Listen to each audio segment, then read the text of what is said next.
Hola, buenas, bienvenidos a un nuevo vídeo. Seguimos hablando de SEO y en este caso vamos a hacerlo hablando de SEO off-page.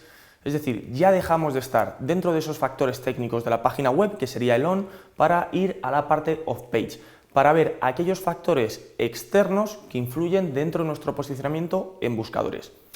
Hay que decir aquí que si bien son externos porque se trata de captar enlaces de páginas de fuera hacia la nuestra, son internos en cuanto a que somos nosotros quienes tenemos que preparar el estudio de palabras clave y quienes tenemos que estar tratando de generar el contenido suficientemente atractivo como para que otros estén hablando de nosotros y enlacen a nuestro site.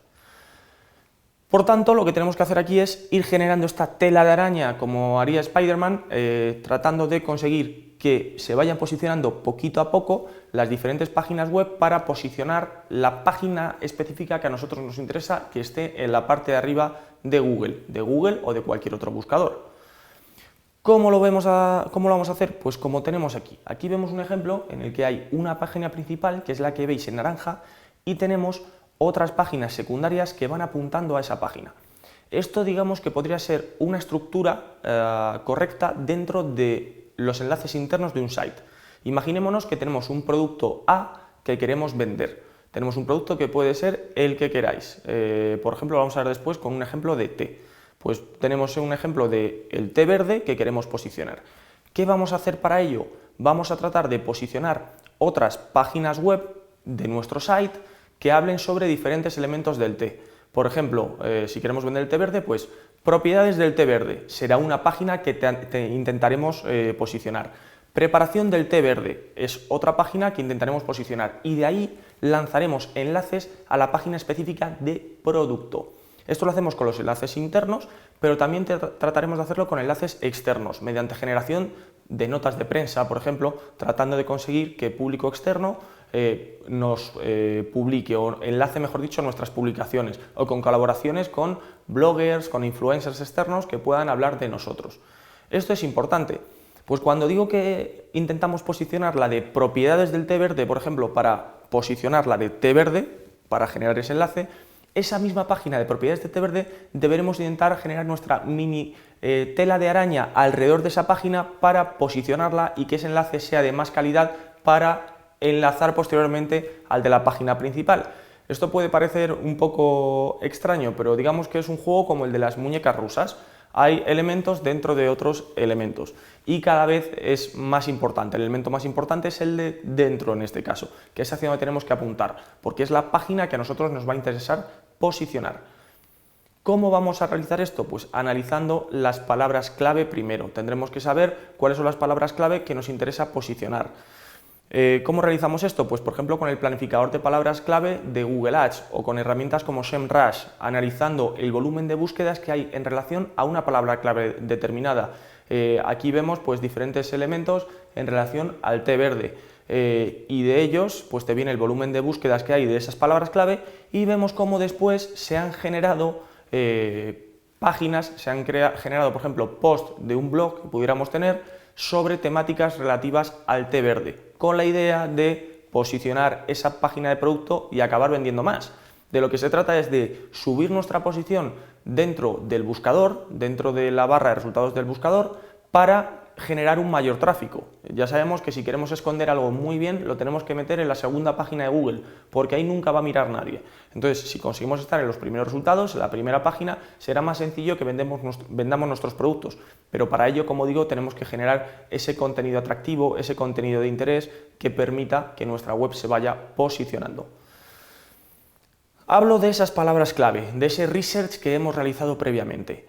Cuando analizamos cuáles son las palabras clave que nos interesan, posteriormente tendremos que añadirlas en diferentes sitios. Digamos que la posición que utilicemos de las palabras clave será necesaria para triunfar dentro del ámbito del marketing en buscadores. Las palabras clave tienen que aparecer dentro de nuestro site, donde en el título fundamental, en la URL, en las principales categorías, en los H1 y H2. Ahora veremos qué es eso del H1 y H2, viendo una comparativa de cómo lee Google versus cómo leemos nosotros. En las etiquetas alt de las imágenes, en el propio nombre del archivo de la imagen, en cursivas y negritas, porque Google va leyendo y cuando ve algo que es distinto, como una cursiva o como una negrita, se detiene, ve que ahí hay algo de un especial interés. Y sobre todo, cuando estemos generando notas de prensa o enlaces en redes sociales, en el anchor text. El anchor text es el texto ancla, es el texto que nos encontraremos hipervinculado a un enlace. Eso es muy importante, que tenga la palabra clave necesaria. Por tanto, cuando estemos generando notas de prensa de cara al exterior, tendremos que pensar en criterios SEO, siempre, de marketing orgánico. Decía que íbamos a ver qué es esto de los H1 y H2. Vamos a ver cómo leemos nosotros versus cómo lee Google. Aquí vemos las 10 cosas, es el título, ¿no? Luego vemos estos elementos que están en negrita serían H2. Este H2 es más importante que el H3. Digamos que es como cuando estamos viendo un esquema, pues vemos los puntos más importantes con epígrafes y subepígrafes. Cuanto mayor nivel se encuentre ese epígrafe, mayor será la relevancia, mayor será la importancia que le otorgue Google de cara a ese texto. Es por eso muy importante que tengamos aquí arriba, dentro de los H2, las palabras clave por las que nos interese ser encontrados. Y vamos a ver cómo leemos nosotros. Nosotros leeríamos pues de arriba abajo, ¿no? Leeríamos la primera línea, luego la segunda, luego todo lo que hay abajo es el primer epígrafe, luego empezamos con el segundo epígrafe, seguimos.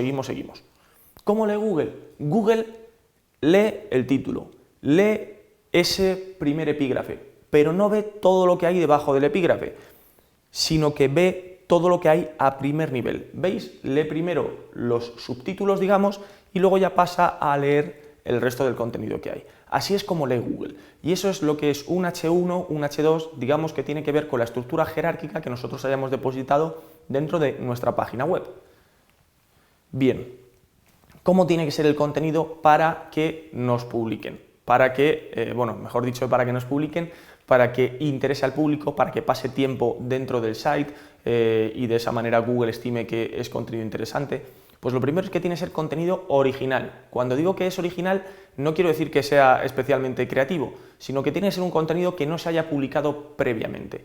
Es decir, nosotros no podemos coger un trozo de una página web y pegarlo en la nuestra y publicarlo, porque como ese trozo de la página web ya estaba publicado previamente, Google va a ver que estamos copiando y cuando copias, Google te penaliza.